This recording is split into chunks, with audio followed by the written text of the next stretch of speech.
Yo, selamat datang di Freaks Channel. Kali ini Mimin akan kembali membahas manga Jujutsu Kaisen pada chapter terbaru, chapter 184. Oke, langsung saja. Seperti biasa, pada chapter sebelumnya kita diperlihatkan tentang cara kerja dari teknik domain expansion milik Hakari dan segala aturan ribet yang ada di dalamnya. Yang ternyata domain tersebut mengambil cara kerja dari mesin pachinko sebagai dasar dari domainnya. Dan yap, chapter pun ditutup dengan Hakari yang berhasil memberikan serangan telak pada Charles.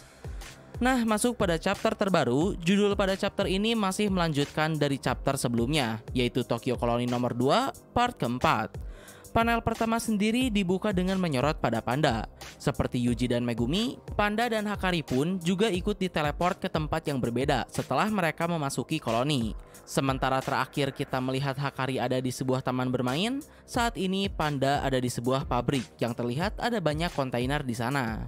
Tapi berbeda seperti Megumi, Yuji, dan Hakari yang merupakan seorang petarung penuh, khususnya Yuji dan Megumi dengan title main karakter yang membackup mereka, si Panda ini hanyalah Panda. Soal kekuatan, Panda memanglah kuat, tapi jika lawannya lebih kuat, Panda tak bisa berkutik.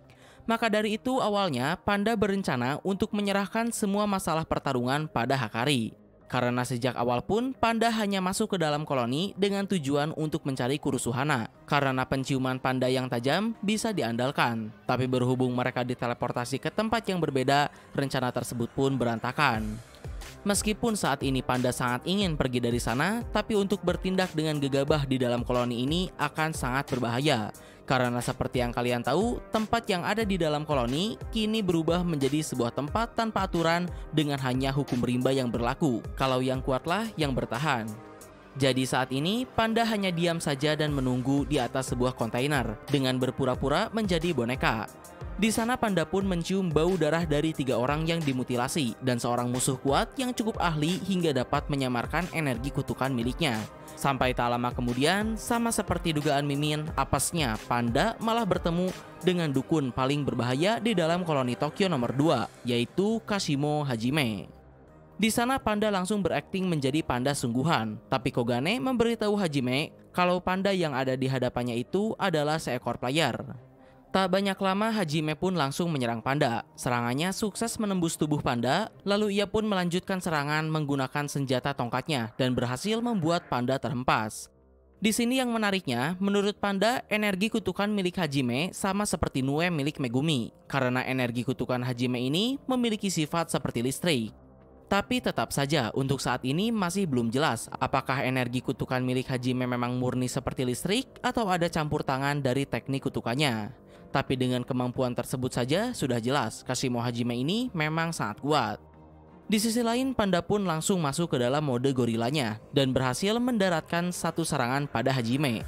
Sekedar informasi, serangan Panda dalam mode gorilanya ini sangat kuat. Meskipun musuh menahan serangan Panda sekalipun, serangan Panda akan beresonansi ke dalam tubuh musuh dan tetap memberikan damage penuh. Tapi gilanya, Hajime masih mampu menahan serangan tersebut dan bahkan sekalian menghancurkan lengan kanan Panda. Sementara itu, tanpa panik sedikit pun, Panda langsung kembali meluncurkan serangannya, namun akhirnya Pandalah yang tetap kembali dihajar oleh Kashimo Hajime. Di sini Panda pun berhasil ditumbangkan, lalu Hajime pun menanyakan tentang Sukuna pada Panda. Saat ini tentu saja Panda bisa dibilang merupakan orang yang paling tahu tentang Sukuna di koloni tersebut. Tapi di saat yang sama, dengan fakta kalau Sukuna ada dalam tubuh adik kelasnya Itadori Yuji, Panda pun tak memberi informasi apapun pada Hajime. Sementara itu, Hajime langsung tahu kalau Panda menyembunyikan sesuatu. Tapi lucunya di sini Panda malah berdalih kalau dirinya memiliki paman bernama Sukuna. Merasa diremehkan, Hajime pun berniat menghabisi Panda. Namun Panda langsung berkata kalau dialah satu-satunya orang yang terlalu meremehkannya. Di sini Panda mode gorila pun berubah menjadi Panda mode kakak perempuan untuk pertama kalinya. Yang terlihat ternyata mode kakak perempuan tersebut adalah seekor badak, walaupun hanya bagian kepalanya saja. Menurut Panda gorila, Panda kakak perempuan ini sangatlah pemalu hingga dirinya akan membunuh siapapun yang menatapnya. Dan ya, berikutnya belum sempat meluncurkan satu serangan pun, Panda mode badak tetap kena hajar Kashimo Hajime dan terluka sangat parah. Yang mana di sini kita juga dijelaskan tentang teknik milik Kashimo Hajime. Jadi karena energi kutukan milik Hajime ini mirip seperti listrik, Hajime juga dapat memisahkan muatan positif dan negatif yang ada dalam energi kutukannya. Tidak hanya memisahkan, Hajime juga dapat menyalurkan energi positifnya pada musuh, sementara Hajime menahan energi negatifnya. Sehingga ketika Hajime menyerang, serangan tersebut akan otomatis langsung mengenai musuh yang memiliki muatan positif. Dengan kata lain, tanpa domain expansion pun, Hajime bisa melakukan serangan yang pasti kena. Contohnya seperti fenomena petir di dunia nyata, ketika muatan negatif pada awan terlalu besar, aliran muatan negatif tersebut akan menuju bumi atau awan lainnya yang memiliki muatan positif. Sehingga terjadi pertukaran energi di sana yang kita kenal sebagai fenomena sambaran petir. Tapi terkait dengan teknik si Hajime ini, tak dijelaskan apakah muatan positif dan negatif yang dimaksud di sini benar-benar merupakan muatan yang sama seperti pada alam dunia nyata, atau merupakan energi kutukan positif negatif yang ada dalam dunia Jujutsu Kaisen. Ya, terlepas dari itu, berikutnya chapter pun ditutup dengan Kashimo Hajime yang kembali menanyakan informasi tentang Sukuna pada Panda. Di akhir beberapa pembahasan dari Mimin terkait dengan Kashimo Hajime, sudah jelas kalau Hajime bukan dukun sembarangan.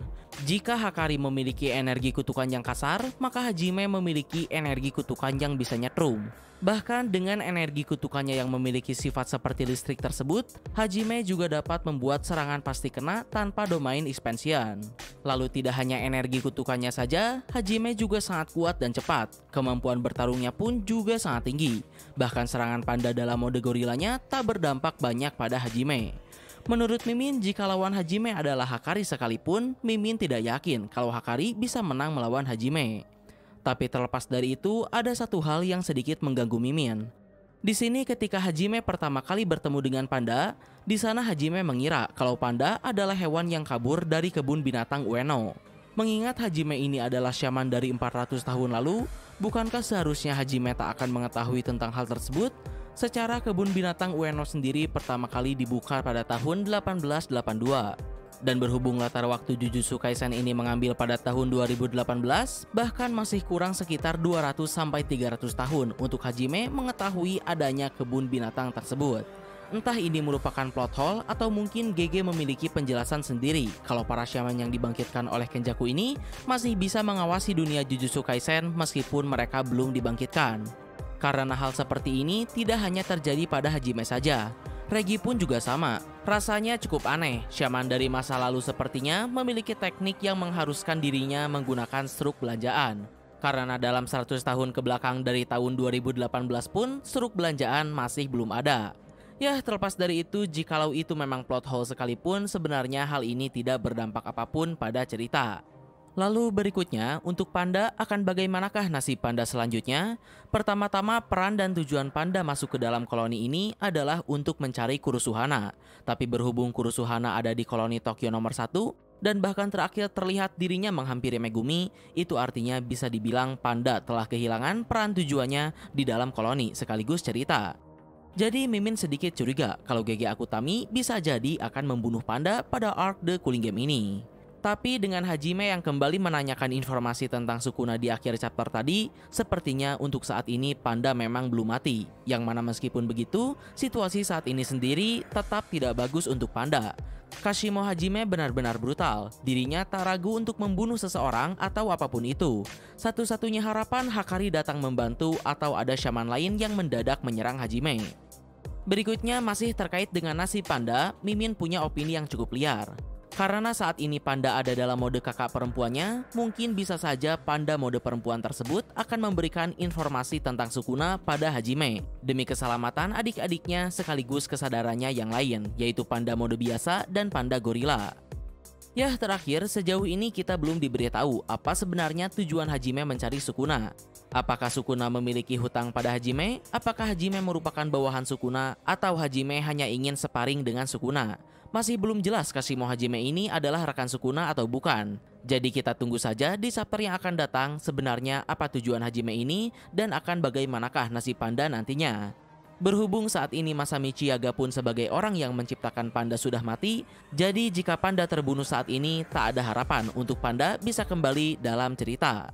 Nah, mungkin kurang lebih itulah pembahasan dari Mimin pada chapter terbaru ini. Mohon maaf untuk kesalahan dan kekurangannya. Like, share, subscribe kalau suka, komen, beda kritik dan saran. Terima kasih telah menonton. Ciao.